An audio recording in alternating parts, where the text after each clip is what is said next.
Ok, pessoal, a gente agora está preparado para fazer uma generalização da mecânica quântica, é o que eu estou chamando aqui de formalismo da mecânica quântica. Tá? É uma teoria um pouco mais abstrata do que o que a gente estava vendo antes, né? Não que o que a gente estava vendo não fosse já um pouco abstrato, né? Mas aí o que a gente vai ver agora é uma maneira de generalizar aqueles conceitos e falar de outros operadores que não apenas aqueles que a gente viu anteriormente. A primeira coisa que a gente tem que falar é sobre um conceito conhecido como espaço de Hilbert, tá? O espaço de Hilbert é uma coisa que acontece o seguinte: todas as funções da mecânica quântica vivem num espaço chamado espaço de Hilbert. O que é um espaço de Hilbert? O espaço de Hilbert é um conjunto de funções, de membros de elementos, que são essas funções f de x, quadrado integráveis. Tá? Funções quadrado integráveis, nesse contexto, são aquelas funções cuja integral do módulo ao quadrado é um número finito, ou seja, menor que infinito. Né? A integral tem que convergir para algum valor que não é infinito. Tudo bem? E a integral é feita em um intervalo a, b. Né? Na mecânica quântica, esse intervalo é todo o espaço x, é de menos infinito até mais infinito. Né? E a integral tem que dar 1, né? Porque as funções de ondas estão normalizadas. Ok? Geralmente, o espaço de Hilbert na mecânica quântica tem dimensão infinita. Tá? A gente vai ver já o que isso significa no próximo slide, num dos próximos slides. Tudo bem? Então isso é um espaço de Hilbert. É qualquer conjunto de funções cuja integral ao quadrado, né? Ou seja, a integral da função ao quadrado, o módulo da função ao quadrado, tem que dar um número finito. Né? E na mecânica quântica tem que ser 1, e os limites de integração são mais ou menos infinito. Tudo bem? Dentro do espaço de Hilbert, né, como uma das primeiras propriedades que a gente vai ver, existe uma coisa chamada produto interno. É parecido com o que vocês veem em álgebra linear. Né? O produto interno de duas funções a gente vai indicar como essa notação. Tá?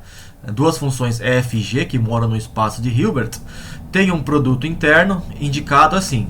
Tá? Um sinaizinhos de menor e maior, né, com uma barra vertical no meio.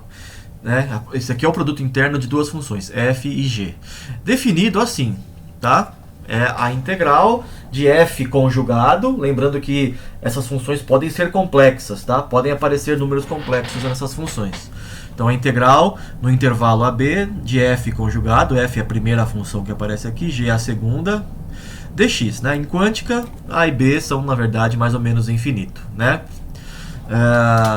Repare que o seguinte, a primeira coisa, né?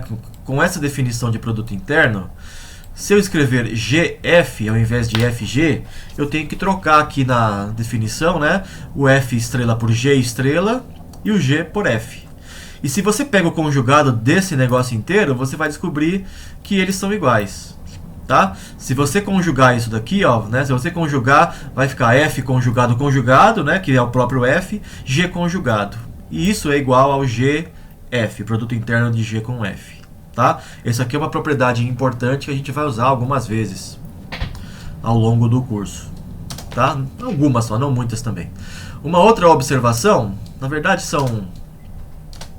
vou já passar todas aqui, são mais ou menos todas relacionadas.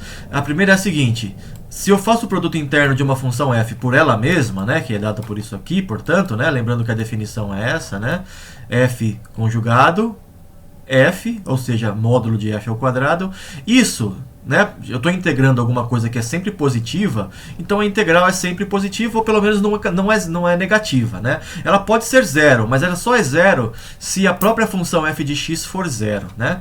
A integral de uma coisa que nunca é negativa, ela tem que ser ou zero ou positiva, e ela só é zero se a própria função que você está integrando é zero. Então, se o f de x for zero em qualquer valor de x, a integral é zero. Caso contrário, a integral é sempre positiva.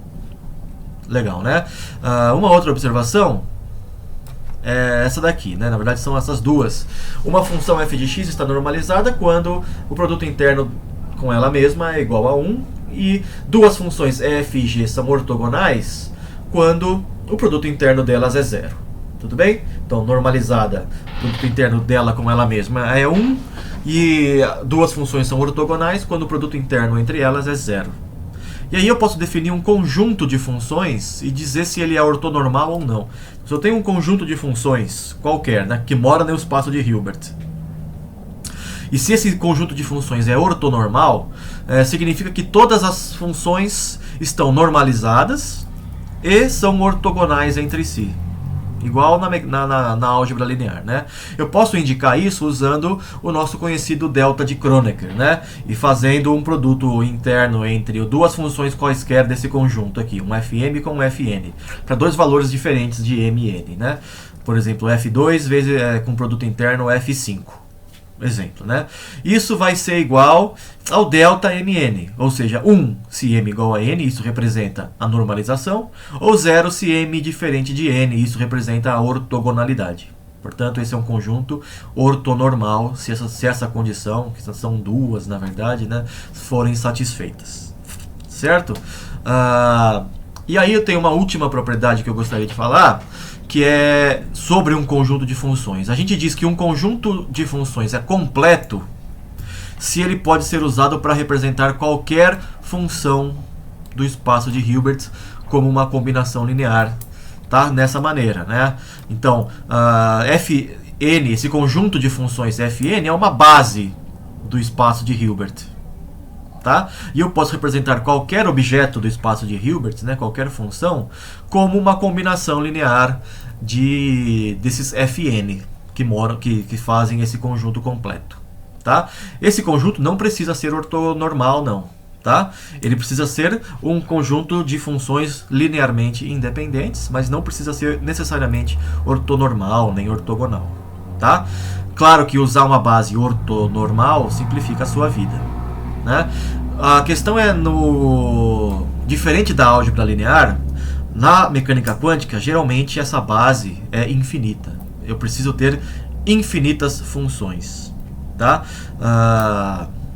Na maior parte dos casos, nem sempre, mas na maior parte dos casos. Tá?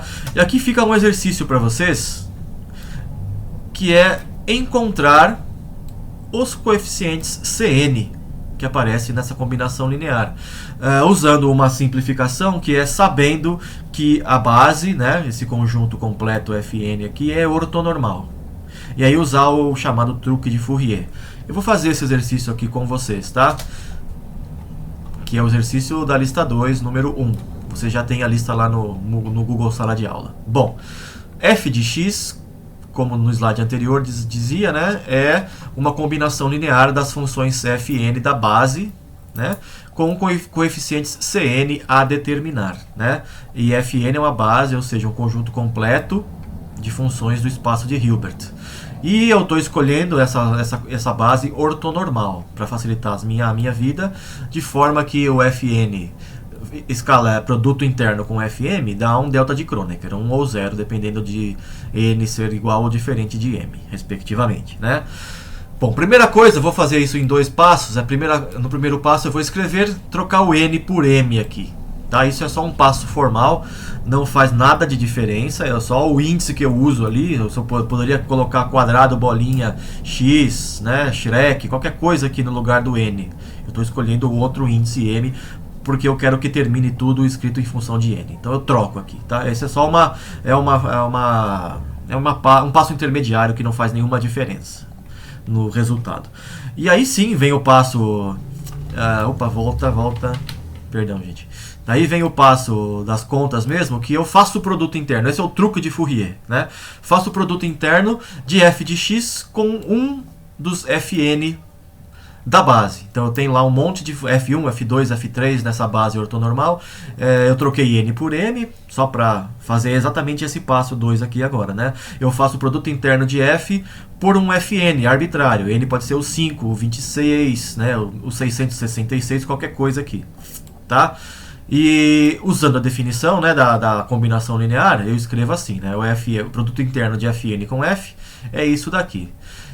O que eu posso fazer agora é aplicar a distributiva, né? Colocar tudo em função somatória fora do produto interno. Por quê?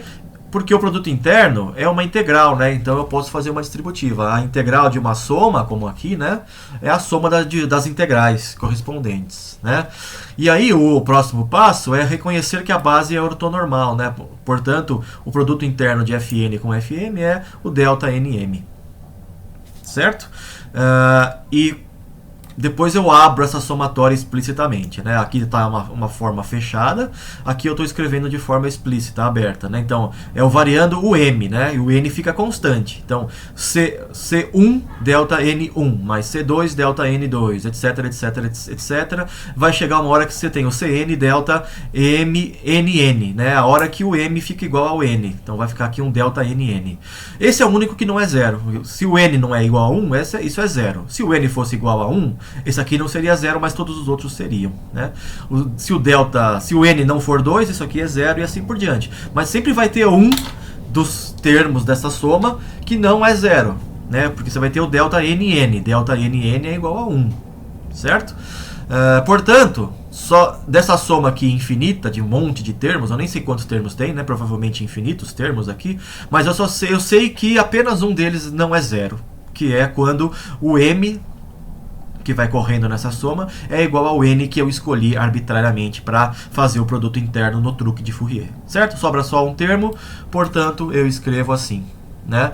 Esse daqui, portanto, essa é a resposta do exercício, né? Como está aqui, o Cn. Oh meu Deus, tem que aprender a usar esse programa direito. O Cn é o produto interno de Fn com F. Então, se eu quiser calcular o C1, eu faço o produto interno de F com o F1. E assim por diante, ok? Então tá. Eu vou fazer mais um vídeo na sequência com a continuação da aula, tá bom? Então até mais, valeu!